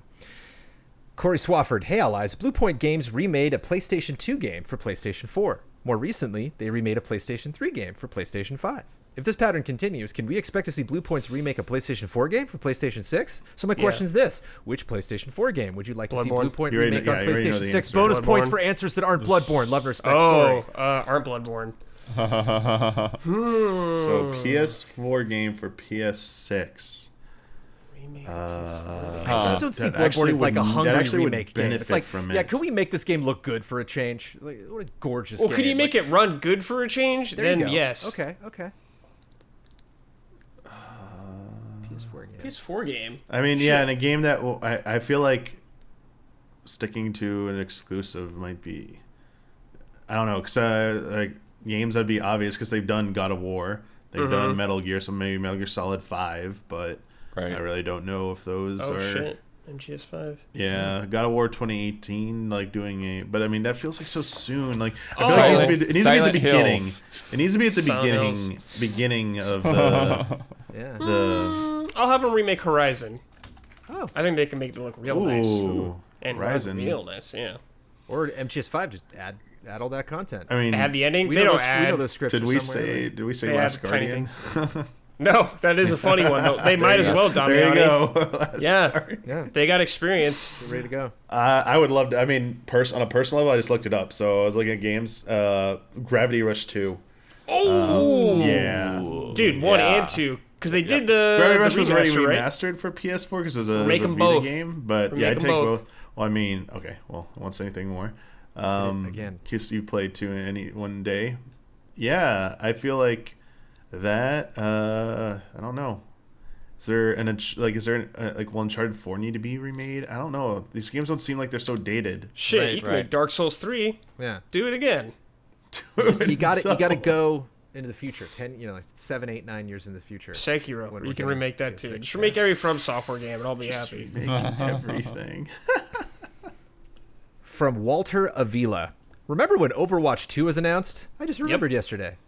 Yeah, that was like last BlizzCon, Yeah, and it was leaked before that. yeah. BlizzCon's in February this year, so we'll probably see it again. January, February, something like that. I forget. Yeah, Virtual. yeah, we'll see it. That's some confidence. So you don't think if you're Blizzard, you're like, why rush? Well, why? Oh, they're saving everything for Yeah. BlizzCon. They can save that. They'll be fine. They're just releasing Shadowlands. WoW Classics still releasing stuff. They got time. Any expectations there? We haven't really talked about Overwatch 2 specifically. I don't know. Is there It's a anything- good question. There's like Because it's not only like when are we going to find out more about this game? It's like what are you selling me here? What exactly? yeah, it's is very this? confusing how they sold it originally. Yeah. And will It was it like in- if you don't, There was like a campaign and stuff. yeah, and they were like, you don't have to buy this. You can still play with people in Overwatch 2 if you have Overwatch 1. But there was like a campaign. I think it was co-op. So yeah, I'm still very confused. Will it impact Overwatch League or anything like that? Will they, I don't know, man. Yeah, like all these. I assume they'll move on to Overwatch 2 if they do it for the league. Yeah. Mm-hmm. I can't see them promoting Overwatch 1. From the champ. Mortal Kombat 11 has been killing it with its additional content. The skins from the first movie are awesome, and if the leaks are true, and they appear to be, the content coming up is going to blow some people's minds. My question to everyone, if you could replace an MK character with your voice and likeness, which character would you replace? Also for fun, what would be some of your intro dialogue win quotes? If you want to have even more fun, describe your fatality and or friendship. Maybe the YouTube gods would put the hammer down if you describe fatality, so it's up to you. Love and respect. So you replace a character? You replace the likeness of the character. So again, these skins that are added, it's still Raiden. So the abilities and everything, but it just looks like Christopher Lambert. Oh. Where, man, who's like the stupidest Mortal Kombat character? Yeah, who are like That's who I'd want to replace. I don't know. I would give up my spot and have Ben replace Shinnok because I know he's a huge Shinnok fan. I'd be willing to make that trade. That's very, very gracious of you, Brad. I appreciate that. I obviously would want to do Johnny Cage. I wouldn't want anything new. I would just read all of his stuff. That. I'm gonna. Right. I'm not that into sunglasses though. That's the thing. Yeah, I want to be Shao Kahn. Okay. I want to play Shao Kahn. Get rid of that stupid helmet and put my head on there. And when I walk out, it's going to be like, it's hammer time. It's carrying that big ass hammer and stuff. Dude. And when people fall down, be like, don't trip, don't trip, don't trip. Like sweep kicks and shit. I'm just going to like say that over and over again. The most annoying shit. Raiden is definitely my go-to. Yeah. So, yeah. Blood is Raiden. Yeah, that would be a good one. I think that's a Halloween costume you've just, rejected every year for no good reason. Especially in the Zoom era. It's a hat. Well, it's literally a hat and you're done. It's a hat. You need the wig. Otherwise, it's just a hat. Yeah. You just get some baby powder. And potentially, I don't know. Do you need to convincingly do Raiden? Do you need like white contacts or something? No. Dude, make me Kodo Khan. I'd be totally all about being that Aztec sun god. This is too funny because it was something from last week that I'm so upset I didn't pick up, and Conrad Croncio did pick it up. Dear allies, I have a silly game for you. On last week's episode, I misheard and thought Brad said Tales of Suspiria. Suspiria? If you know Suspiria. No. It's a very, very bizarre horror film during the console sales segment. And this inspired me to make a game of mash it or trash it. The rules are simple. You're all working with greenlighting new titles. I will mash together a game and a movie title, and it's up to the panel to decide to give it the green light, mash it or trash it. It could be either a game or a movie, or both. Thank you for all the fun you bring to my life. Love and respect, Conrad, a.k.a. Catalito. Here we go. Kicking it off, Tales of Suspiria, a horror tales game. A very Dario Argento, very strange. I don't know what the hell you're talking about, Jones, what any of that means. But if it's a Japanese RPG like Tales, then that sounds weird, and I'm in. I know Ian knows who Dario Argento is. I wonder if Huber, if that's a name he's familiar with. Of course. Yeah, mash it. Mash it. Mash it. Do it. Great. Mash it. Horizon Fury Road. Yo, mash it. Mash it. Cool. God of Office Space. Dude, mash it. Oh my gosh. Wow, these are all really Kratos easy. working in an office. Double mash it immediately. Fast mash it. They've made those memes. I feel like since I've been playing Control again, like I feel like that's what that would look like. Just the papers flying everywhere and broken desks and. No, it's not even that. It's like him actually being a very nice person and just working in office respectfully, just like the face paint on, just answering emails. Yeah, like all the office people were work scaring him. Yeah. He wears a tie but not a shirt. Yeah. He doesn't like it. Persona Requiem for a Dream. Oh God. Trash it. Can we trash one? Let's trash it, dude. That sounds depressing. BioShock Inception. Trash Kind it. of already is, so yeah, it's not much. Trash of a it. leap. Too Trash confusing. that. BioShock doesn't need to be more confusing than it Dream, is. dude. Resident Alone. Alone? Alone. Resident Alone in the dark. Home Alone. Resident Alone. Oh, yeah, my dude. Gosh. Mash it. Oh my gosh, Zombies mash could be it. funny as heck. Kevin A little McAllister. kid going against zombies, but you gotta is my set up home. a I Like have to Jones, defend it. like harp, so Resident Evil 7 Marvin, tone. Harry, or zombies. but you're just Kevin in it. Yeah. you're little Leon and like Yeah. kid Leon. Now, I don't know, because you think zombies right away. Kevin McAllister v. Wesker. That would be really, really good. I mean, yeah, Kevin McAllister grows up to be Jigsaw, so going up to be Wesker, yeah, it could be alternate timeline. Is that lore? Yeah, it's a lore. Right. Hitman adaptation. Do you remember adaptation? No. This is I forget adaptations. Very vaguely. Nicolas Cage playing himself and his brother. I'm not seeing it. Very Trash yeah. it. If you don't know it, ditch it. Hello, Neighbor Totoro.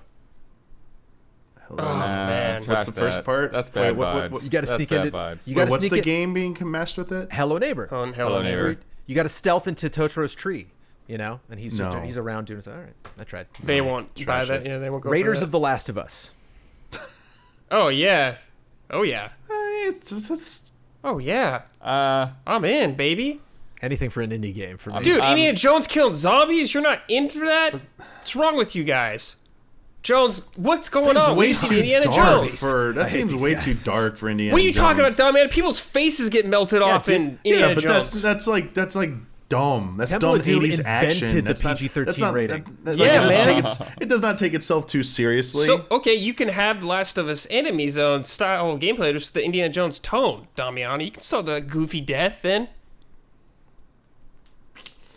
I feel like the only way to pull off comedy with that is like what you did with like Shaun of the Dead or whatever. Like you got to Sure. do Right. that type of comedy. I don't know. Indie comedy is very light, though. I always refer to any of the Indiana Jones series as like how to do comedy. Last Crusade actually kind of tips a little bit over, Right. Like Yeah. It's Yeah, Harrison I know Ford, the man. way. It's like him in Raiders. Star Wars. It's the same thing. Yeah, and finally, just in time for Blood's new graphics card, Tales from the Control. Tales from the Like a- from the crypt? Tales from the Crypt? No, Yes. Tales of... Oh, I think it's because Tales of Suspiria was our first one. This would be, I believe, Tales from the Crypt, which is sure. there are at least 2 movies that I know of. so is like the Crypt Keeper the director in Control or something? Sure. Do you play as the Crypt Keeper with the gun? Holy shit, yeah, dude. Oh my the god. one-liners that would after Yeah. you kill everybody. Oh my gosh. Yes. It Oh is man. time. Oop. You like it? Sure. Mash it. Nice. Thank you for that. That's a movie and a game, Jones. You get both with that Yep. And a book for kids. Lock it in. pop-up book. It's time for bets. Next week's bet. On December 1st, Galactus will be coming to Fortnite. And something that I hope is cool and I hope inspires Marvel to do more things like that. Control and Twilight Zone would go together real good. Control is Twilight Zone. Yeah, Control's it X-Files. already It's is. X-Files and Twilight Yeah. Zone. It's all that stuff that I watched. Galactus is coming to Fortnite on December 1st. When the device went off in Fortnite, 2.3 million viewers watched that, which I believe is the current Twitch record. But at least if it's not, it can give you a sense of how much that was. I want to know how many people are going to watch this Galactus thing. What will be Twitch at its peak during that Galactus event? Brad Ellis, what's your bet? 1.7 mil. Michael Damiani. No, I went 1.5 mil. Oh man. Oh, man. Daniel Bloodworth. I'm in the middle. 1.6. Okay. Happening here, dude. Let's hope you Jones win big. locked 1.9. 1.9. Okay. Oh, So- Wow, this is Tense close. bet. We will see. Do you want a tense bet? I got my Nintendo Switch right here for this tense bet to check it. Last Check week's the bet, drift. Hyrule Warriors Age of Calamity launched on November 20th. I'm going to check the Nintendo eShop right now. And I want to know where it's going to be on the featured list. Not the best-selling list, not the newest list, the featured list. Oh. Daniel Bloodworth bet 2. Ben Moore and Brad Ellis both bet 1. I, like a complete idiot, bet 6. Just in case. No. Because I figured you'd be smart, Blood, and you'd probably bet high. They're in the middle of a Black Friday stuff. Maybe they're even featuring on the feature stuff. It was 2 this morning. I checked this morning and it was 2. But of And? course it's the number 1 slot. Of Number course it's That's one. right. You always crap. bet on Zelda. Always. But Marvel Ultimate Alliance 3 was 20% off in the store, so that's why it was featured. It was number 1. And gosh darn it. They are doing a bunch of Black Friday stuff. I saw Nintendo Yeah, sent like yeah. this thing with like all these games discounted, but then the table and the email was messed up, so they're like shifted off. I'm like, I don't know which game is which discount. Yeah. Which brings our scores to Jovial Penguins 20. Wah, wah.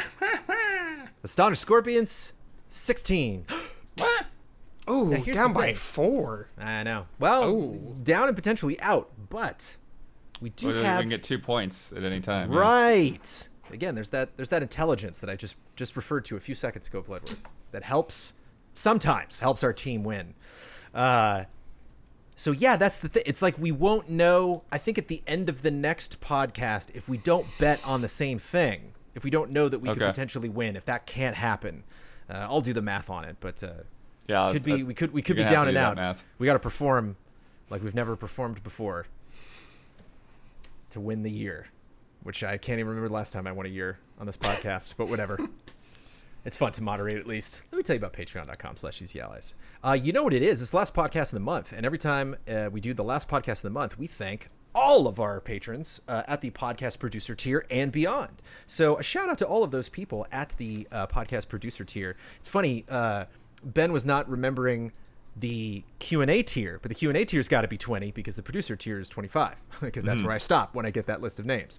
I read off all of the names for people that are at that tier or above. Obviously, we appreciate all of our patrons. For just $1, you can get a bunch of exclusive shows. But if you stay tuned and you want to hear me read a bunch of crazy names, then you can listen to the podcast. Those are all of the wonderful people, 25 and above, on patreon.com/easyallies that support us.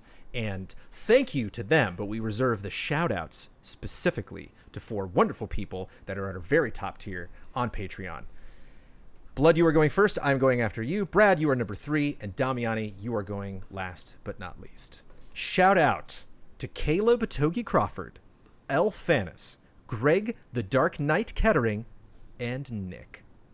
Shout out. Shout out. Shout out. Shout out. Very clean. Astonished Scorpions, you get to promote any Easy Allies video you'd like to promote. You get the final word or Wait, anything. no, Jovial that's Penguins. us. Who's astonished? You just You're- you, Yeah. You got to say the winning team, Jones. Yeah, Jones. winning team. Winning team. Trash it. I've already renounced our team, Blood. Oh boy. That's where I'm at. Jovial Penguins, you get to promote any Easy Allies video you'd like to promote. You get the final word on anything you've disagreed with, want to reiterate, or just popped in your head, and you get to sign off with your trademark sign-off. Damiani, you're borrowing a bet from last week, so Brad, I'm going to give you 2 of these. What do you want? Oh, shoot. Video promote, final word. Nice. So you get... Sign- so you get the sign-off there, Damiani, so take it away, Brad. Check out my review of Sackboy Big Adventure. Just went up yesterday. Had a lot of fun playing that game. Check it out, dude. Think it's a little underrated. It's a good time. Especially you got people you can play with.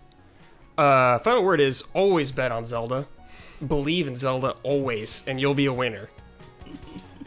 And may the way of the hero lead to the Triforce.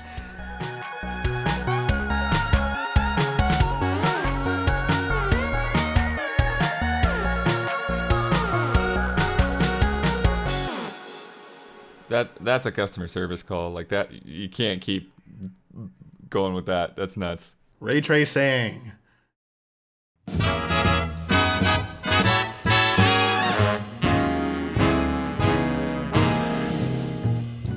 The Easy Allies would like to thank our Patreon podcast producers.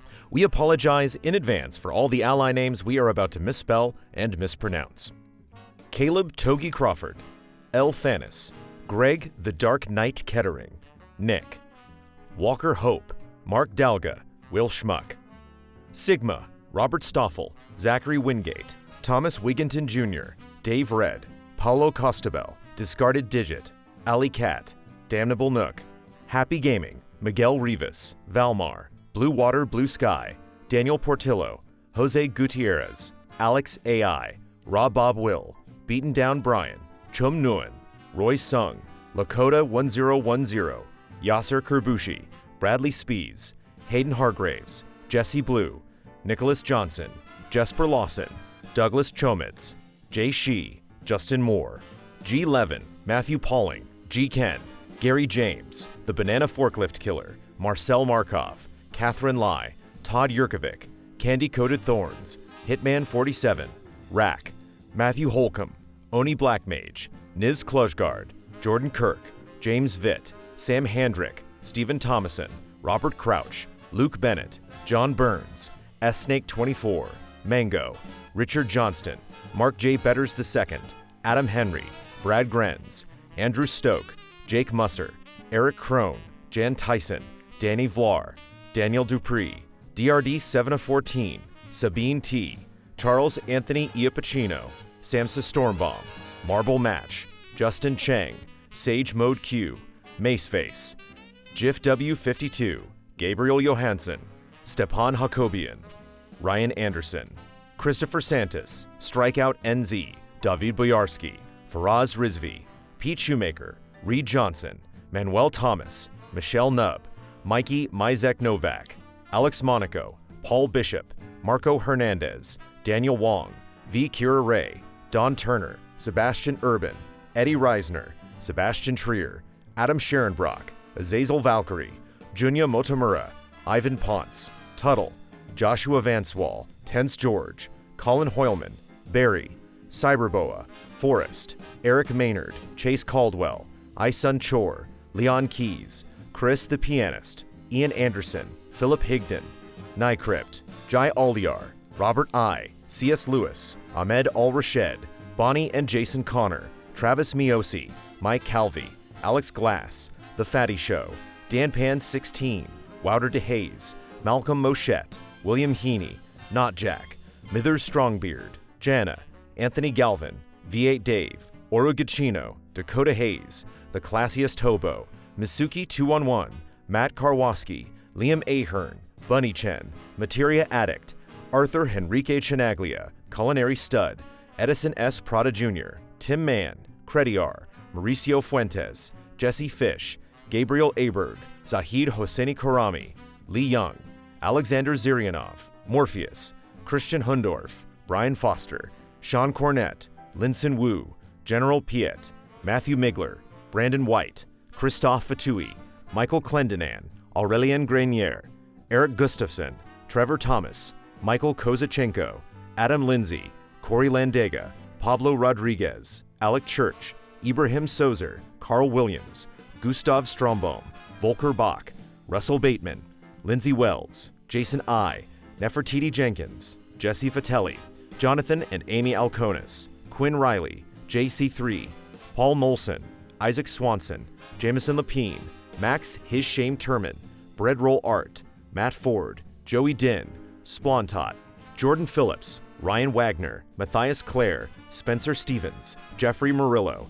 Trizac, Matt Ferguson, Sam Sorensen, Vincent Foliat, Paul Sway, Michael Bologna, Michael Pliskin, Andy Marks, Tim Strothman, XWF Outlaw, Julius Garcia, Alex Lavanier, Ritz 1906, Joel Short, Dimitri Zetas, Mazrim Tame, Helen Y, Noah Weinstein, Travis Kakowski, Megadet, Sneaky Gato, W. Crusher, Line Crown 19, Tom Masterman, Jojo Denko, ZK, Jose Carlos Madrigal, Mr. Anarchy, Thomas Blaze Fauchereau, Andreas Risberg, Dreams of Caffeine, Michael Bisegli, Matthew Holmes, Alexander McEachern, Kodiak Bear 88, Lars Berger, Marcel Giru 17 Froelich, Erdney Kutnow, Megan McDonough, Glenn Olson, Corey Jackson, Natabia Ross, Allison Burt, Jesse Wilkeson, Katie Garza, Jeffrey Ruchtenwald, Dan Sebring, James Davey, Neil Bruce,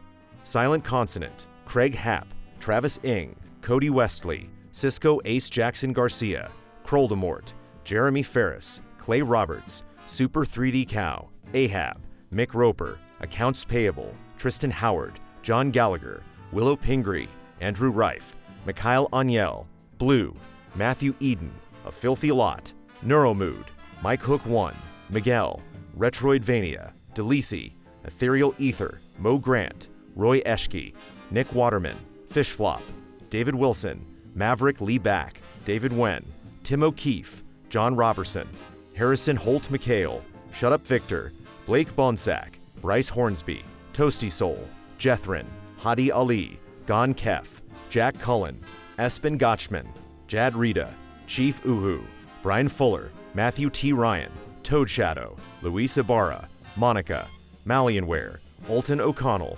T-Beaks15, Ulf himself, Bjornar Haraldsvik,